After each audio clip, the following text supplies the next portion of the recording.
কেউ একজন আমায় প্রশ্ন করেছিল, ভালোবেসে কষ্ট পাই কেন আমরা। আজকের টপিকটা হচ্ছে ভালোবেসে কষ্ট কেন পাই। ভালোবেসে কষ্ট কেন পাই, কারণ হচ্ছে আমাদের ভালোবাসা সবসময় একতরফা হয়ে থাকে। তুমি যেটা অনুভব করবে, যতটা অনুভব করবে, তুমি সেটা হয়তো সিচুয়েশনের মাধ্যমে, হয়তোবা কিছু কথার মাধ্যমে, হয়তোবা কিছু একটার মাধ্যমে তুমি প্রকাশ করতে পারবে, কিন্তু তুমি তাকে কতটা ফিল করছো সেটা তুমি দেখাতে পারবে না। সেটা শুধু তুমি নিজেই জানবে, আর কেউ না।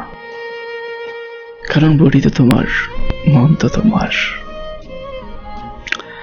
মাইন্ড তো তোমার, সবকিছুই তো তোমার। তাহলে সে কি করে তোমার মতো করে তোমাকে বুঝবে? তারও মাঝে মধ্যে মুড চেঞ্জ হয়। কোনো এক সময় আমরা এমন একটা কথা বলে ফেলি যেটা শুনে অপর সাইডের মানুষটি অনেক আঘাত পায়।